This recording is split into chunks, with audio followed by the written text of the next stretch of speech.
नित्य परमेश्वरी भगवान की देवादिदेवों आदिनाथ भगवान की, शासनाय भगवान महावीर स्वामी की, आचार्य भगवत कुंद देव की, आचार्य भगवत विराग सागर जी शुद्ध सागर जी विभव सागर जी महाराज की।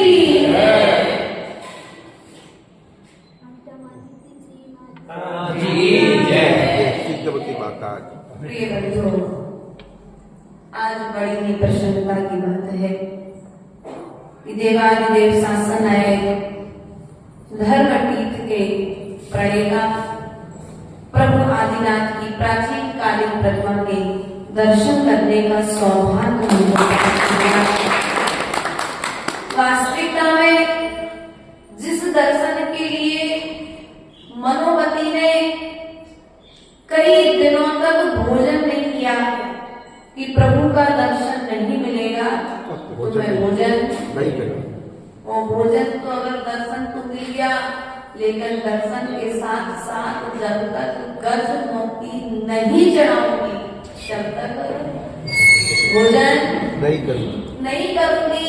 अर्थात यह देवादिदेव आदिनाथ भगवान का दर्शन हमारे जीवन में सम्यक दर्शन को प्रकट करता है, हमारे सम्यक दर्शन को वृद्धि प्रदान करता है। क्योंकि आचार्य भगवंतों ने कहा है जीवन में ज्ञान होना बहुत सरल है। क्या ज्ञान होना बहुत सरल है, और हमसे ज्यादा ज्ञानी से बड़ौलिया में होंगे, ये भी बात पक्की है। लेकिन चारित्रधारी कितने हैं? तो जैन दर्शन में ज्ञान की साथ चारित्र की पूजा है, ना कि ज्ञान की अकेली। अर्थात यहाँ पर ना तो अकेले दर्शन की पूजा है, ना तो अकेले ज्ञान की पूजा है, और ना ही अकेले चारित्र की पूजा है। आप विचार करें, दर्शन और ज्ञान से कल्याण होगा, तो आचार्य परमेश्वरी ने कहा नहीं भैया, ऐसा नहीं होगा। दर्शन अकेले और ज्ञान से मोक्ष का मार्ग तो मिलेगा, लेकिन मंजिल नहीं मिलेगी। मंजिल कब मिलेगी? जब मंजिल के लिए तुम टिकट कुछ तो बुक करा सकते हैं, कुछ तो बजट खर्च करोगे। तो बजट कैसे? कौन सा बजट? मैं पैसे नहीं चाहिए, चारित्र जो तुमने पाप से जुड़े हो, जो कुआचरण हमारा चल रहा है, उस कुआचरण का जब तुम त्याग करोगे तब कहीं जाकर के मोक्ष मार्ग की मंजिल तुम्हें प्राप्त होगी।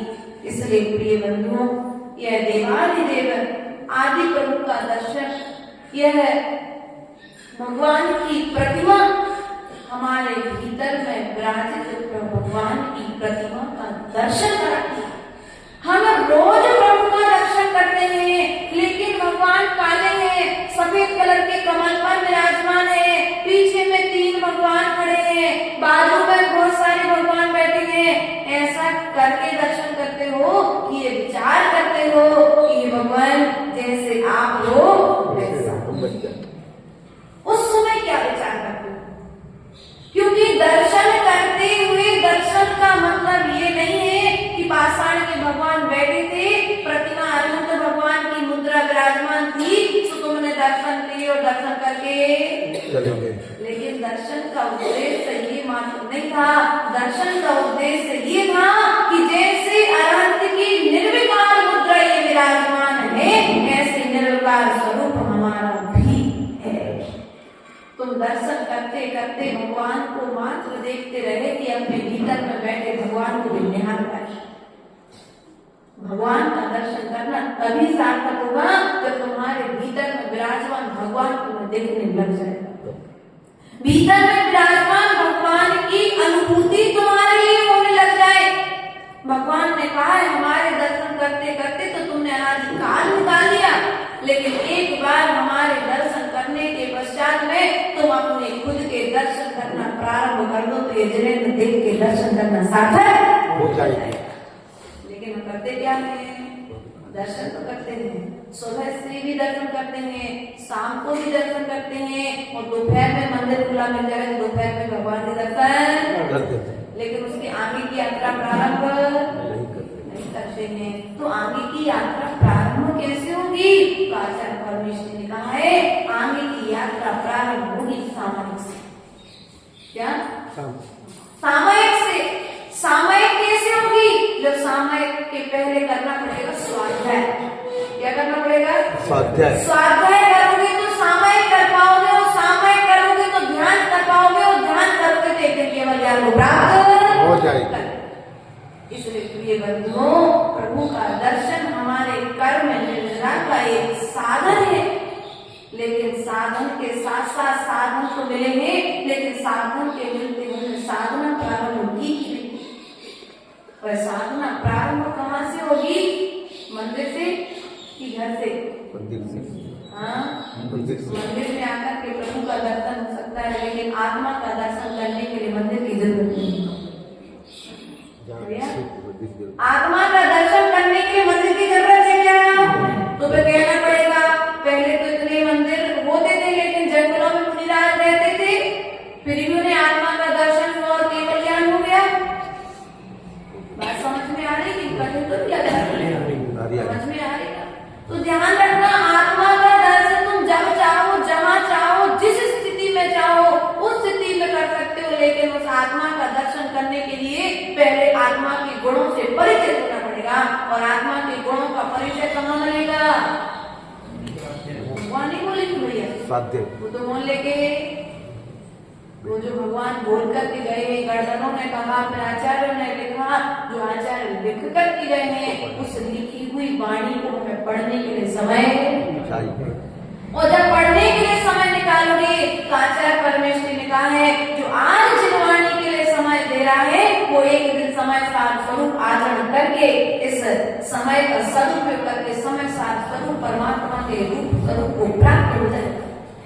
इसलिए प्रिय बंधुओं, हमारी यात्रा ज्यादा बड़ी नहीं है, हम 7 राज्यों पर आ चुके हैं। कितने राज्यों पर आ गए? 7 राज्यों।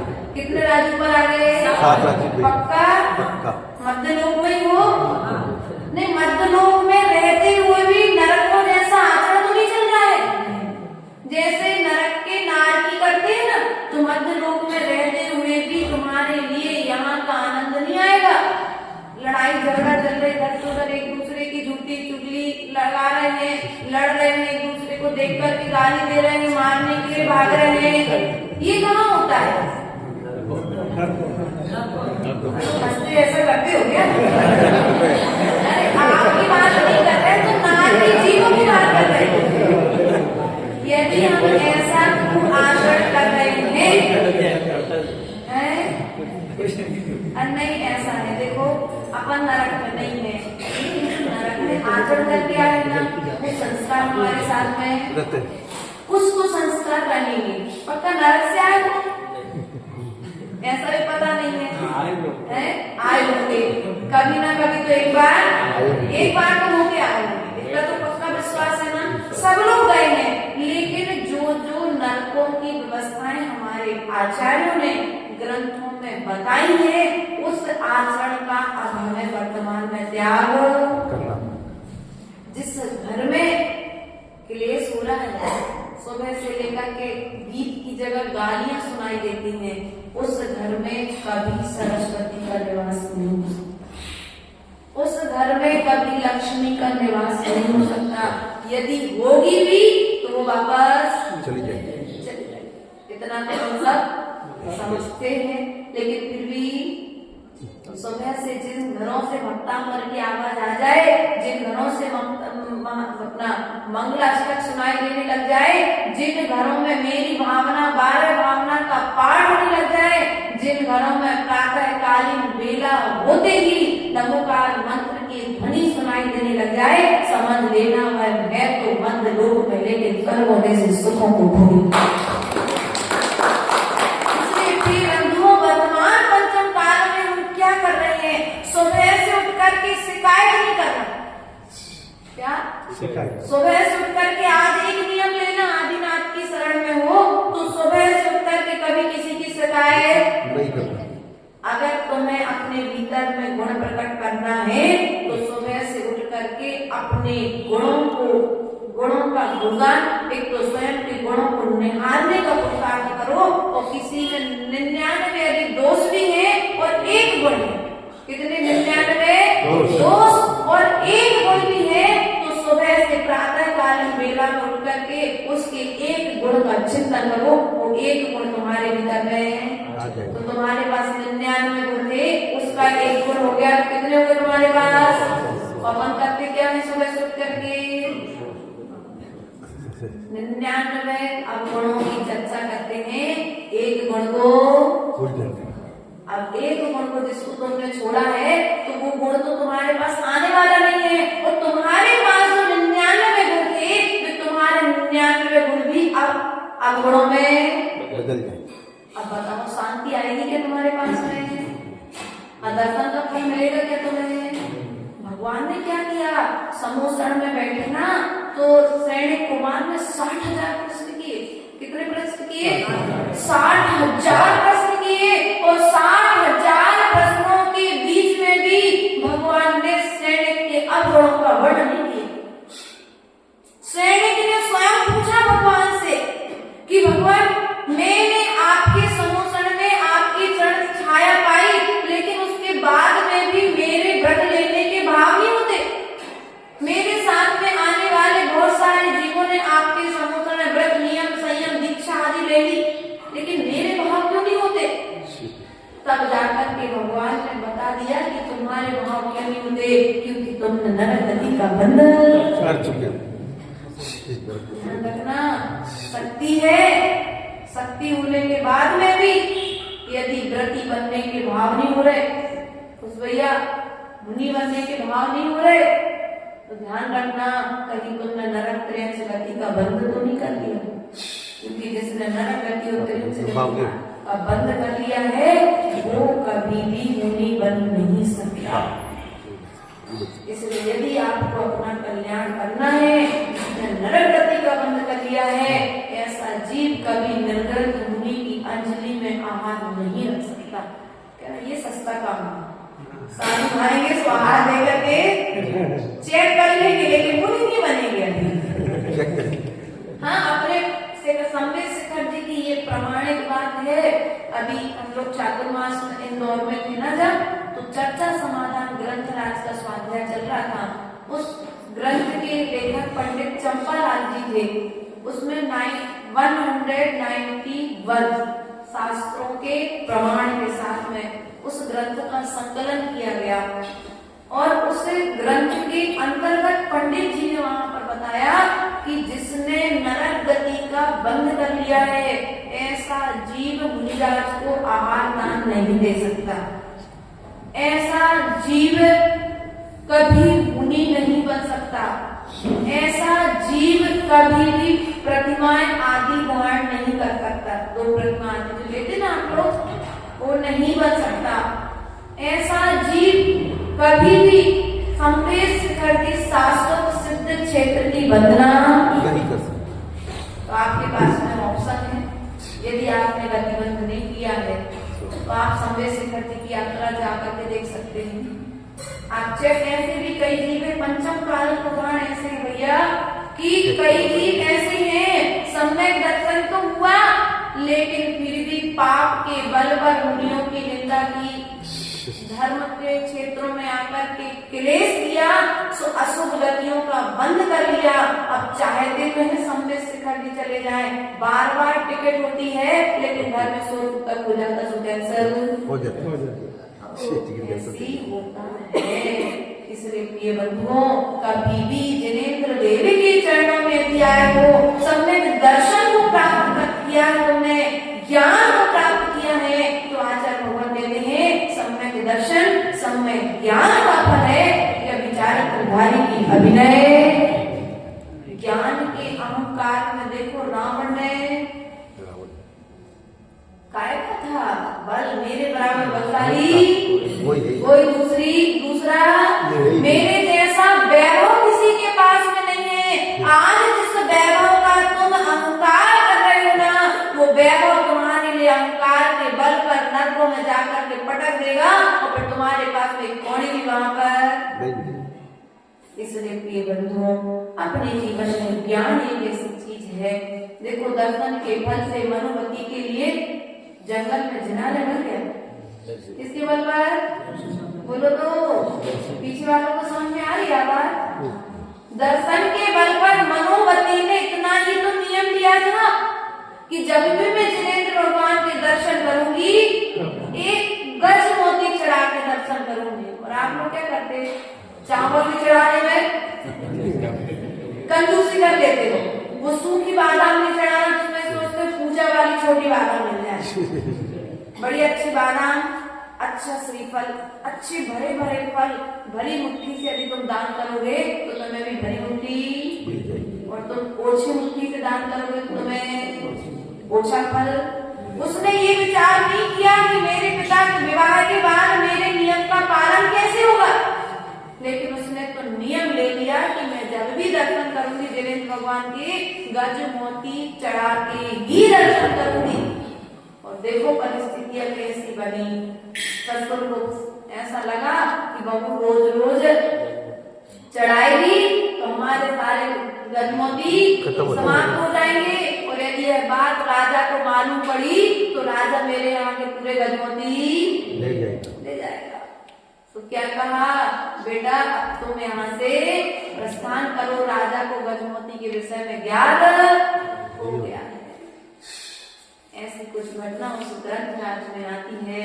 तो कहने का तात्पर्य है, मनोवती ने जंगल जाना स्वीकार कर लिया, लेकिन उन्होंने नियम तोड़ना स्वीकार नहीं किया। कई दिनों तक भूखी रही, कई दिनों तक प्यासी रही, कई दिनों तक जंगलों में रहना पड़ा।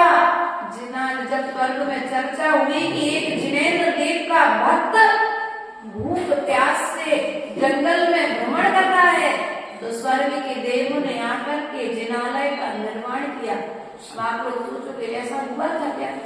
भैया, ना तुमने देखा ना हमने देखा, लेकिन भगवान ने जिनवाणी में बताया है, तो यही हमारे श्रद्धांजलि योग्य है। सच्चा समय दृष्टि ऐसा नहीं कहेगा कि अरे ऐसा हुआ था क्या, वो तो कहेगा भैया जिनवाणी में आया है तो ऐसा हुआ ही होगा। और ऐसा करके उस जंगल में रही, स्वर्ग के देव आए, अवधि ज्ञान के बल पर उन्होंने समस्या जानी तो जिनालय का निर्माण कर दिया। उन्हें तो कितना मिनट लगना था, जिनालय का निर्माण हो गया, दर्शन हो गए, पति पत्नी दोनों ने दर्शन कर लिए, लेकिन फिर भी भोजन ग्रहण नहीं किया। अभी भी भोजन ग्रहण नहीं किया, कारण क्या है? गजमोती, एक देव ने आटा उसे गजमोती, उसने गजमोती चढ़ाए भोजन। तो यदि तुम्हारे भीतर में अपने नियम के प्रति दृढ़ता है तो जंगल में भी जिनालय मिल जाएगा, और तुम्हारे भीतर में नियम के प्रति दृढ़ता नहीं है तो जिनालय में भी जंगल बन जाएगा। क्योंकि नियम को श्रद्धा नहीं हुआ तो नियम को तोड़ दोगे। अरे तबीयत बहुत ज्यादा खराब हो रही थी, बीपी हाई हो रहा था, तो रात में गोली ऐसे ही करते ना, तो ये नियम टूट जाएगा। इससे अच्छा नियम लेना भी ऐसा भी नहीं करना। अपनी शक्ति के अनुसार नियमों को धारण करो, और फिर नियमों को धारण करके अपनी शक्ति के अनुसार उन नियमों का पालन करने का पुरुषार्थ करो, और पालन करने के पश्चात में फिर क्या करोगे? धीरे धीरे नियमों को आगे बढ़ाते हुए चारित्र की ओर बढ़ के अपने लक्ष्य की ओर प्राप्त करना है। हमारा अंतिम लक्ष्य है मोक्ष जाना है। मोक्ष अर्थात कर्मों से रहित अवस्था हमें प्राप्त करनी है। जब तक संसार में है तो सम्य दर्शन, सम्य ज्ञान और सम्य विचार, तीन ही चीजें हैं पालन करने योग्य। हमने संतान को अनादिकाल से पालन किया है। एक बार मात्र एक भाव में सच्चे मन से यदि किसी को पालना है तो अपने सम्य दर्शन का निर्दोष पालन कर लो, तुम्हें तुम्हारा लक्ष्य प्राप्त हो जाएगा।